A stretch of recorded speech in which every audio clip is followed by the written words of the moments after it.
이제 마지막 아침입니다. 특별 새벽기도. 오늘은 하나님께서 존귀하게 여기는 사람, 그런 주제로 말씀을 전하겠습니다.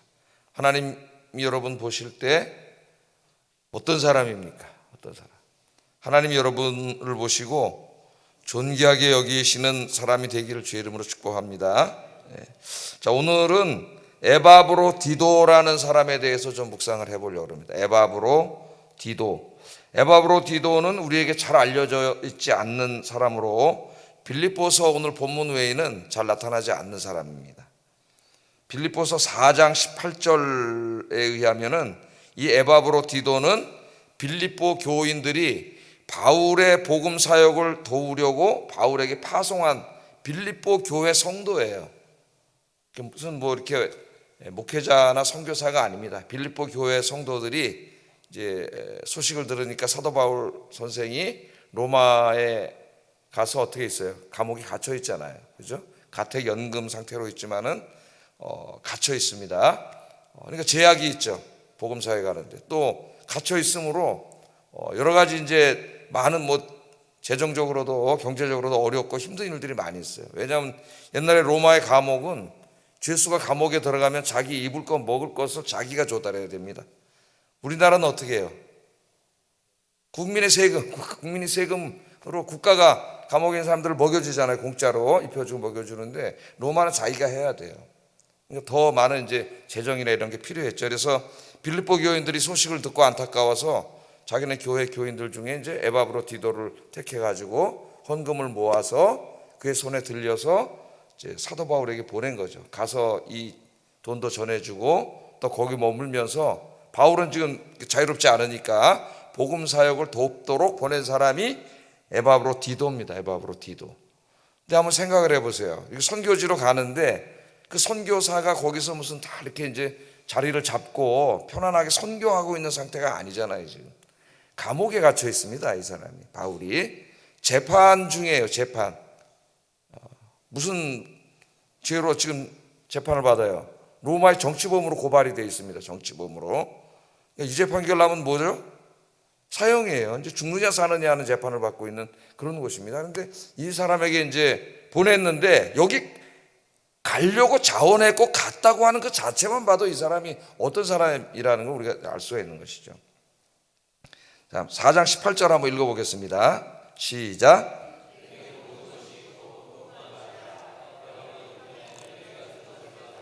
내가 풍족하니 이는 받으실 만한 향기로운 제물이요 하나님을 기쁘시게 한 것이라. 여기 좀 나오죠.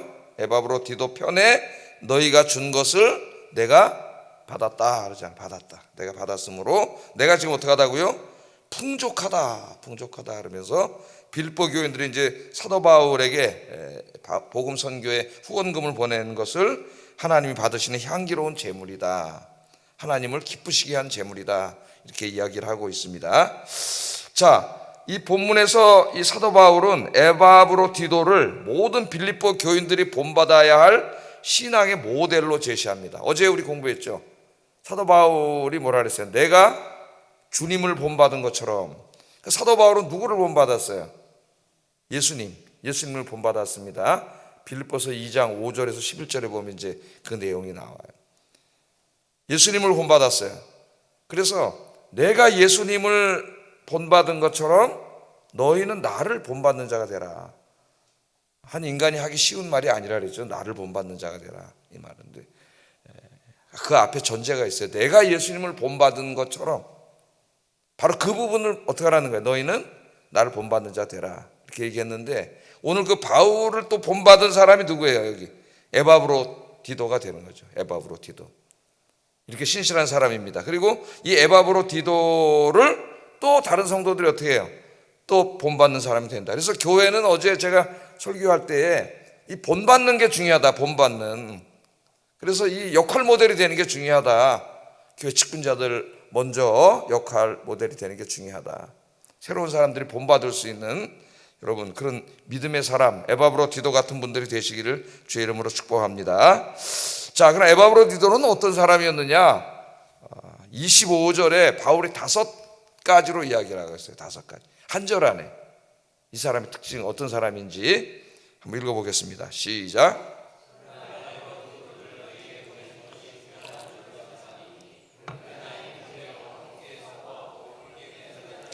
너희 사자로 나의 쓸 것을 돕는 자라. 이렇게 한 사람에 대해서 한 절 안에 계속 얘기하는 5가지 범주로 이야기를 하고 있습니다. 자, 에바브로디도는 로마에 와서 바울을 도왔습니다. 바울은 에바브로디도를 통해서 많은 도움을 받았어요. 그러니까 이 사람은 굉장히 이제 뒤에 계속 말씀이 나오지만 굉장히 신실한 사람입니다. 죽을 병에 걸렸는데도 자기를 돌보지 않고 그냥 죽으면 죽으리라 하고 바울을 도우면서 복음을 전했던 사람이라고 바울이 그렇게 얘기를 하고 있습니다. 자, 그래서 이제 이 에바브로디도 때문에 빌립보 교인들이 보내준 헌금을 통해서 이제 사역하는데도 부족함이 없이 풍족하게 사역을 할 수 있었고, 또 이 사람이 직접 도와줌으로 많은 일들을 할 수가 있었습니다. 사도 바울이. 근데 이제 바울이 가만히 생각하기에 지금 빌립보 교회도 편안한 상태가 아니잖아요. 여기도 지금 환난과 핍박이 있습니다. 고린도후서 여러분 8장을 읽어보면 마케도니아 교회에는 큰 환난과 핍박이 있었다 그랬어요. 마케도니아 교회 그러면 어느 교회예요, 여러분? 그리스 북부 지방이죠. 저기 어디가 있습니까? 빌립보 교회가 있고 데살로니가 교회가 있잖아요. 그 다음에 이제 그리스 지금의 남부 지방이 아카야 지방인데, 그 아카야 지방에는 고린도 교회가 있었죠. 고린도후서 8장에 이제 이 마케도니아 교회를 말할 때는 데살로니가 교회와 빌립보 교회를 말합니다. 그런데 이 빌립보 교회가 극심한 환난 가운데 있었다 그랬어요. 환난과 핍박 가운데 있었고, 경제적으로는 극심한 가난 가운데 있었다 그랬어요. 참 놀라운 거죠. 지금 자기들도 환난과 핍박 가운데 있고 자기들도 경제적으로 극심한 가난 가운데 있습니다. 그런데 지금 헌금을 걷어가지고 사도 바울의 선교를 후원하고 있는 거예요, 이 사람이. 그래서 이제 에바브로디도를 통해서 많은 도움을 받았는데, 가만히 생각해 보니까 지금 빌립보 교회가 더 힘들어요. 그래서 바울이 생각하기를 에바브로디도가 이제 내 곁에서 일하면 자기는 더 좋지만, 그러나 빌립보 교회를 위해서는 그 교회로 돌려보내는 것이 좋겠다고 생각을 해서 이제 이 에바브로디도를 다시 돌려보내는 겁니다. 돌려보내면서 이제 그들에게 부탁하기를 에바브로디도를 어떻게 하라는 거예요? 존귀한 자로 여기라고 부탁을 하는 경우는 본문이에요. 이분은 그냥 대할 사람이 아니라 너희들이 이런 사람을 존귀하게 여겨야 된다, 이렇게 부탁을 하는 겁니다. 그래서 돌려보내면서 왜 존귀하게 여겨야 되느냐 하고 이제 이 5가지 얘기를 한 거예요, 사도 바울이. 첫째, 바울은 그를 나의 형제라고 부르고 있습니다. 형제. 바울은 보통 그리스도인을 부를 때에 형제 자매라고 많이 부르죠. 형제 자매. 우리도 이제 청년 때는 지금 어떻게 부르는지 모르겠지만은 형제님 자매님 그렇게 불렀습니다. 청년부에서. 어려서부터 이제 아주 친하게 자란 사람은 언니 오빠 이렇게 되지만은 청년부에 와서 만나면 언니 오빠 하기가 좀 성인이 돼서 그러기 때문에 형제님 자매님 그렇게 불렀어요. 근데 요새는 안 그런 것 같아요. 요새는 이제 어저께 만나도 오늘 오빠 누나 언니 이게 금방 되는 것 같아요. 형제님 그래가지고 저희 집 사람이 저보다 1살 어린데 오빠라고 부른 적이 한 번도 없어요. 저한테 뭐라 그러냐, 형제님, 차창모 형제님, 차창모 형제님 이렇게 불러요. 차창모 형제. 그래서 저는 그 흔한 오빠 소리를 못 들어봤어요. 오빠 소리서 차창모 형제님 이렇게 불렀습니다. 자, 이 형제라고 하는 말인데 지금 여기 형제는 단순히 그런 정도로 그냥 이렇게 호칭을 한 게 아니라 진짜 자기 가족으로 여긴다는 거예요. 진짜 가족. 에바브로디도를 남으로 여기지 않고 그는 나의 가족입니다, 그런 말입니다. 나의 가족입니다. 그러니까 바울과 에바브로디도 단순히 목회자와 성도 정도의 관계가 아니라 굉장히 이렇게 친밀한 관계로 엮여 있는 거죠. 가족 같은 관계로 그렇게 엮여 있는 겁니다. 그러니까 두 사람 간에 굉장한 친밀감이 보여지는 것이죠. 친밀감. 이게 쉽지 않은 것이죠.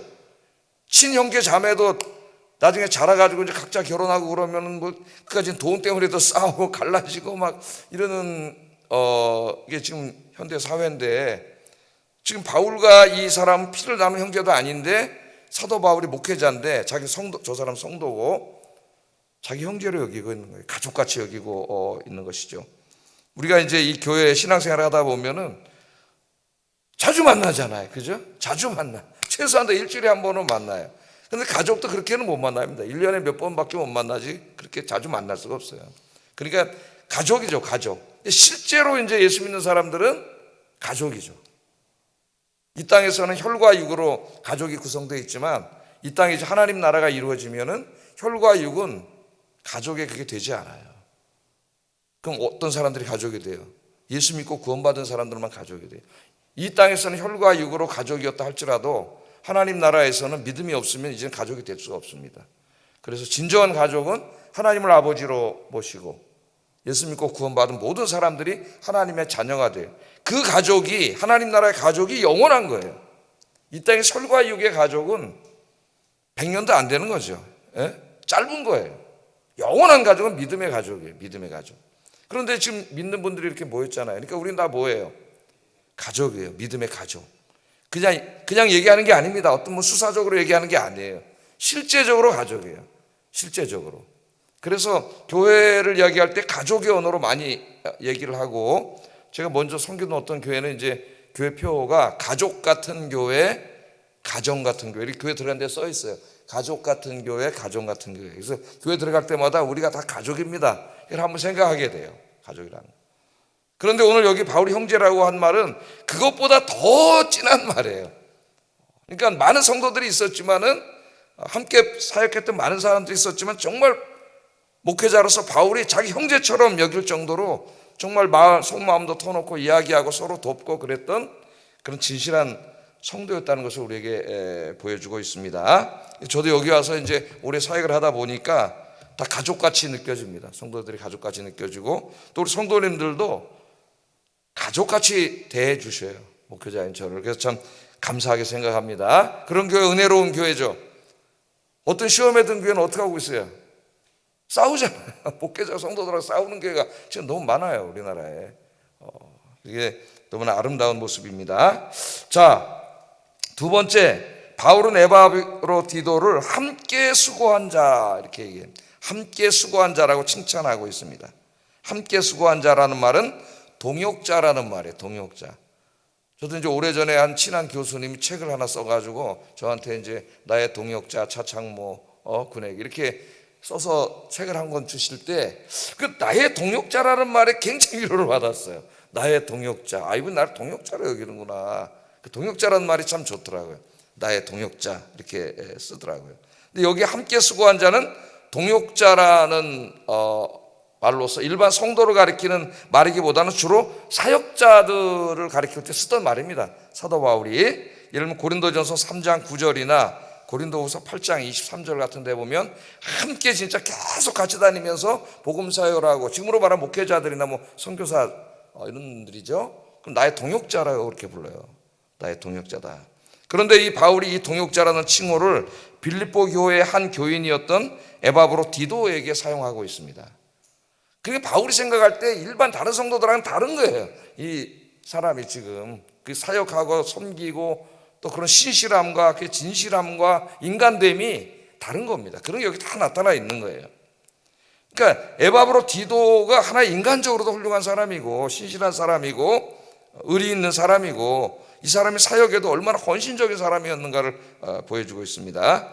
그래서 디모데 같은 사람 있잖아요. 바울 그럼 디모데를 떼어놓고 생각할 수가 없는데, 이 디모데는 후배 교육자로서 바울을 도왔던 사람이었다면은, 이 에바브로디도는 성도로서 바울의 목회를 헌신적으로 도왔던 사람이에요.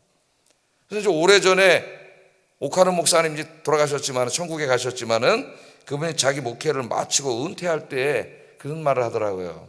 자기가 이제 목회를 이렇게 해왔는데 감사한 사람들이 있는데, 첫째는 성도들에게 감사했습니다.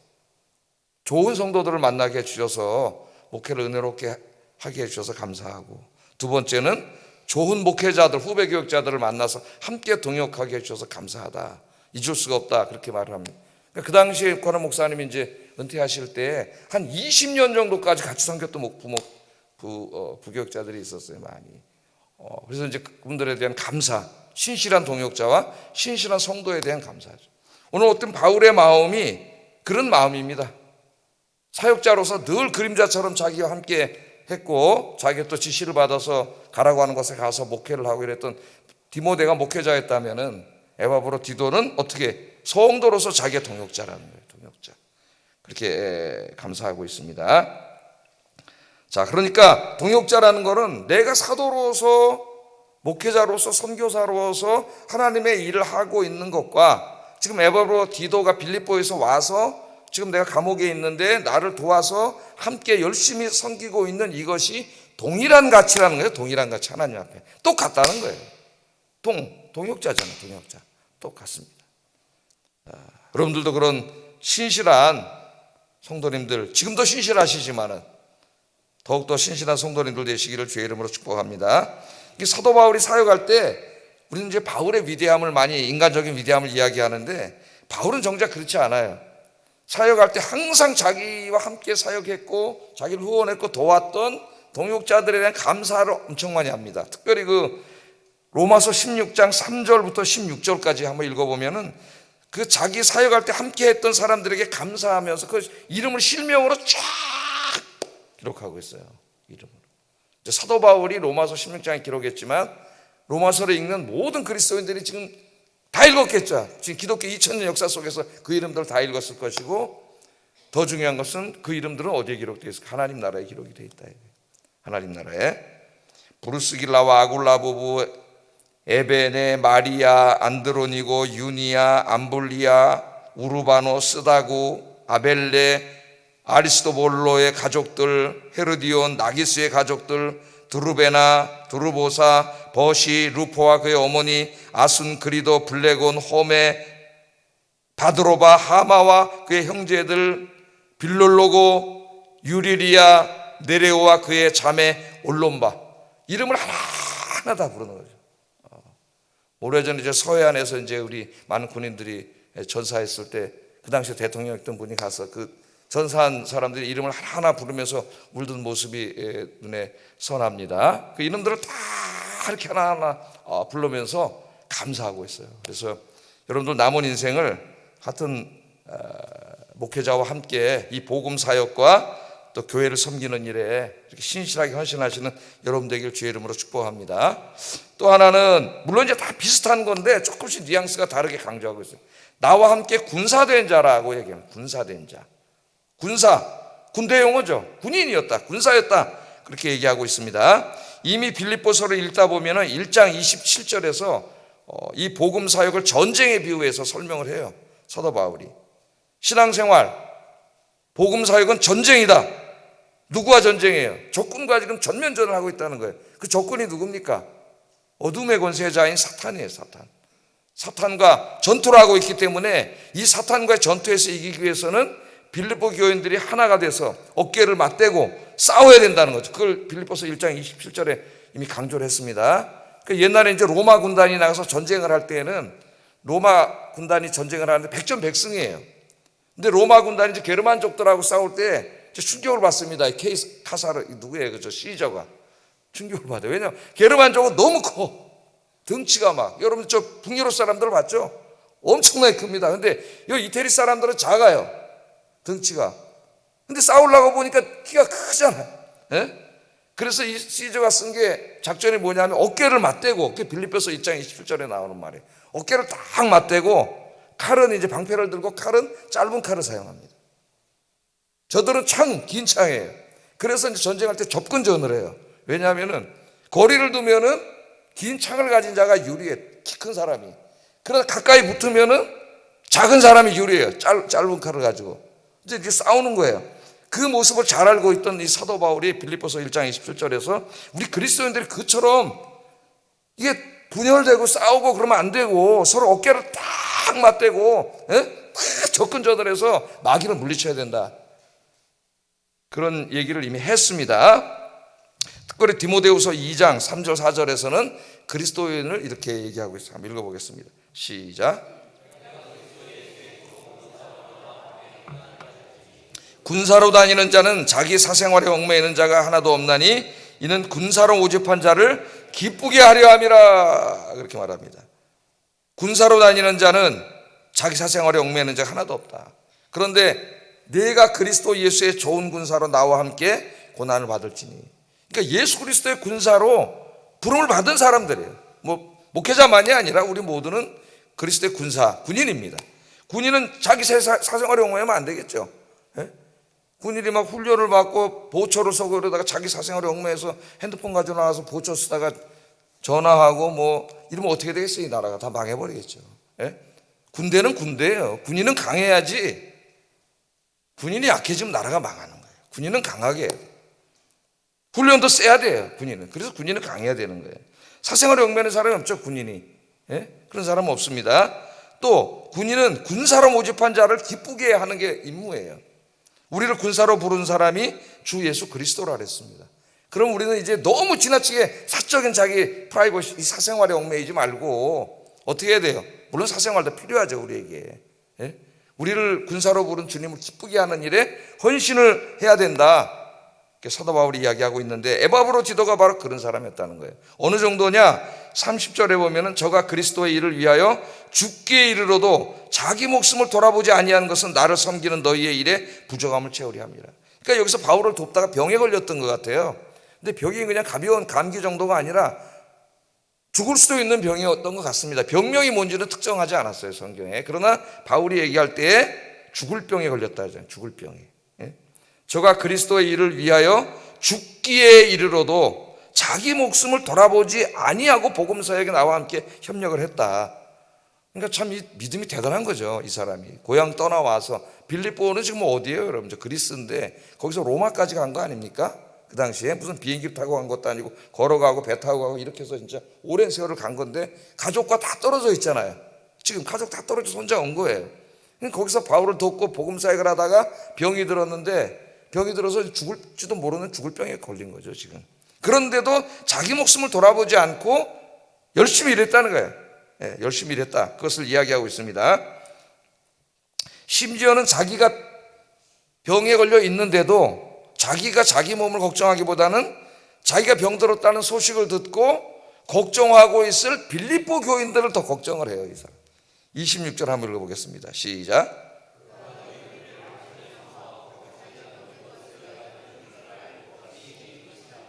예, 그가 너희 무리를 간절히 사모하고, 그러니까 자기 교인들을 사모하는 거죠. 혼자 멀리 떨어져 있어요, 지금.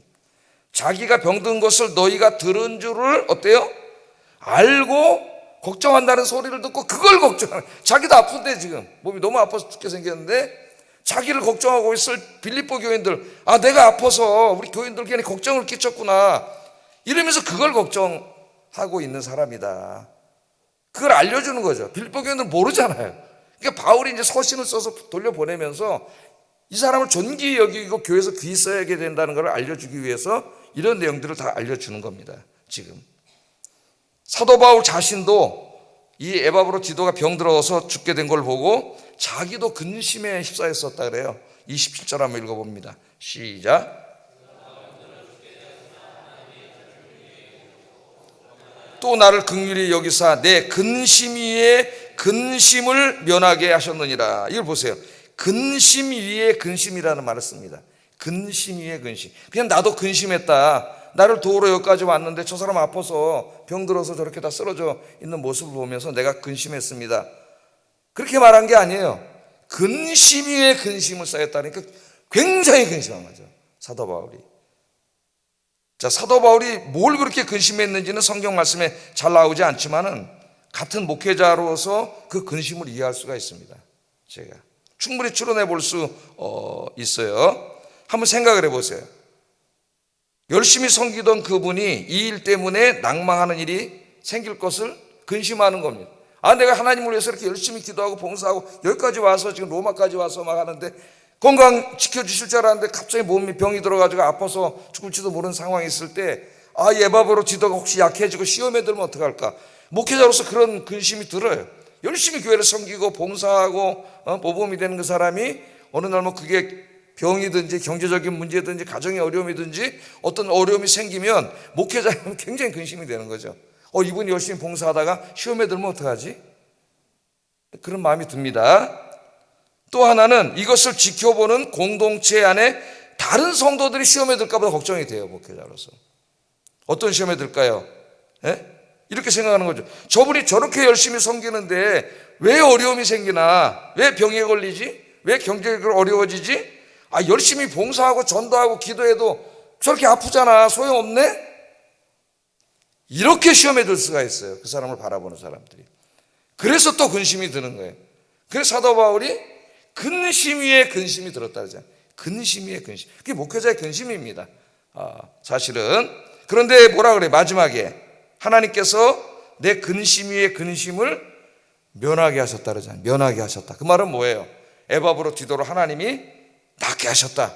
고쳐주셨다. 치유해 주셨다. 할렐루야. 하나님의 일을 하다가 잠깐 힘들 수도 있고 어려울 수도 있지만은 하나님께 충성을 다하는 사람은 하나님이 책임져 주십니다. 지켜주시는 줄로 믿습니다. 잠깐 어려움에 시험 들지 마시고 그 시험을 이기시고 끝까지 충성하는 여러분 되길 주의 이름으로 축복합니다. 우리는 누구예요? 군인이라는 걸 잊으면 안 돼. 군인, 그리스도의 군사. 너무 사생활에 얽매이면은 군인은 군인의 역할을 감당할 수 없어요. 나를 군사로 부르신 주님을 위해서 이제부터 어떻게 돼요? 살아가야 되는 거죠. 너무 오지랖이 넓은 사람이 있습니다. 세상엔 이것저것 다 가면은 하나님의 일을 할 수가 없어요. 그래서 그리스도인들은 이제 딱 교통 정리를 좀 해야 돼. 단순해. 생활을 좀 단순하게 할 필요가 있어요. 잘 섬기시기를 주의 이름으로 축복합니다. 나는 군인이다. 나는 군인이다. 마지막으로 이제 이걸 합쳐서 하겠습니다. 너희 사자요 나의 쓸 것을 돕는 자라 이렇게 얘기하고 있습니다. 다 비슷한 거지만은 이렇게 5가지로 계속 설명을 하고 있어요. 너희 사자요 나의 쓸 것을 돕는 자다. 그러니까 너희 사자니까 너희가 보낸 사자라는 말인데 사자는 헬라어로 보면 아포스톨로스예요. 그러니까 사도라는 말입니다. 사도는 보통 성경에서 이제 12제자나 예수님의 그 살아생전의 모습, 부활을 경험했던 사도 바울이나 이런 사람들을 주로 지칭할 때 이제 아포스톨로스, 사도라고 지칭을 하는데 오늘 사도 바울은 의도적으로 이 에바브로 디도를 말할 때 너희가 나에게 보낸 사도라고 이야기해요. 굉장히 높이는 거죠. 사도이면서 나의 쓸 것을 돕는 자다. 그렇게 얘기를 하고 있습니다. 그러니까 지금 빌립보 교인들이 거두어진 헌금을 가져와서 그것으로 바울의 쉽게 말하면 어떻게 보면 옥바라지를 하는 거예요. 옥바라지도 하면서 같이 만나고 사도행전에 보면은 아는 사람들을 만날 수 있는 자유를 허락했습니다. 로마 정부에서 사람들을 만나잖아요. 바울이 갇혀있지만 그래서 거기서 만나서 대화도 하고 또 로마 교인들을 돌보는 일도 하고 그렇게 사역을 했기 때문에 사도라고 부르는 거죠. 사도라고 얘기하는 거예요. 이런 일들을 다 기쁨으로 이 사람이 감동을 했습니다. 30절 한번 읽어봅니다. 시작.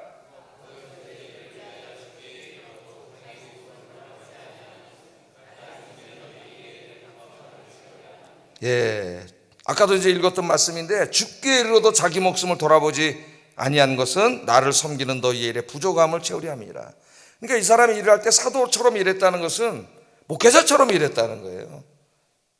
이제 그런 분들이 있어요. 진짜 교회 와서 목회자만큼 교회 와서 기도하고 봉사하고 목회자처럼 섬기는 사람들이 있는데 교회마다 있습니다. 그런 사람들이. 그런데 이 에바브로 디도가 그렇게 사역을 했다는 겁니다. 사역을 하면서 뭐라 그래요? 나를 섬기는 너희의 일에 부족함을 채웠다 이렇게 얘기합니다. 나를 섬기는 너희의 일에. 지금 빌립보 교인들이 바울을 어떻게 섬기고 있어요? 떨어져 있잖아요. 한 사람은 로마 감옥에 있고 여기 빌립보에 있고. 어떻게 섬겼어요? 헌금을 거두어서 에바브로 디도를 통해서 보내줬고 그 다음에 여기서 빌립보 교회에서 중보기도 하고 있지 않습니까? 바울을 위해서. 그 섬김. 근데 뭐라 그래요? 나를 섬기는 너희의 일에 부족함을 채웠다니까 그게 부족했다는 말이니까 너희가 보내준 무슨 헌금이 부족했다는 말처럼 들립니다. 여기. 그죠? 헌금을 가져왔는데 그 부족함을 채웠다 그러니까 에바브로 디도가 무슨 개인적으로 자기 돈을 더 가져가서 이렇게 했나? 네, 그런 얘기가 아니에요.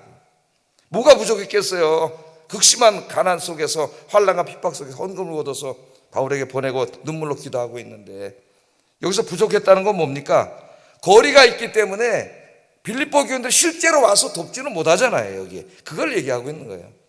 너희가 실제로 와서 돕지는 못하는 그 부분을 이 에바브로 디도 한 사람이 충분히 채우고 있다는 말이에요. 한 사람이 그렇게 세밀하게 채워주고 있다고 이렇게 이야기하고 있습니다. 오늘 에바브로 디도가 우리가 또 따라야 될 신앙의 역할 모델이에요. 모델로 하나님 제시하고 있습니다. 그래서 에바브로 디도를 좀 이렇게 묵상을 했는데 말씀을 다시 한번 기억해 보시면서 남은 인생을 내가 어떻게 살 것인가. 너무나 사적인 사생활에 그것 때문에 인생을 다 허비하는 어리석은 자가 아니라 에바브로 디도처럼 신실하게 교회와 복음을 섬기는 저와 여러분 되시기를 주의 이름으로 축복합니다. 그래서 이제 마지막으로 돌려보낸다 그랬잖아요. 자기에게도 너무 필요한 사람이지만 빌립보 교회에 더 필요한 사람이에요. 이 사람이. 그래서 바울이 아깝지만은 자기가 함께 있으면 좋지만은 빌립보 교회를 사랑했던 바울이 자기가 가서 지금 빌립보 교회를 돌봐야 되는데 못 가잖아요. 에바브로디도를 돌려보내면서 이 사람이 이런 사람이니까 앞으로 빌립보 교회에서 이 사람을 존귀히 여기고 이 사람 말을 듣고 이렇게 사역을 해야 된다. 그래서 돌려보내는 겁니다. 28절 29절 한번 읽어보겠습니다. 시작.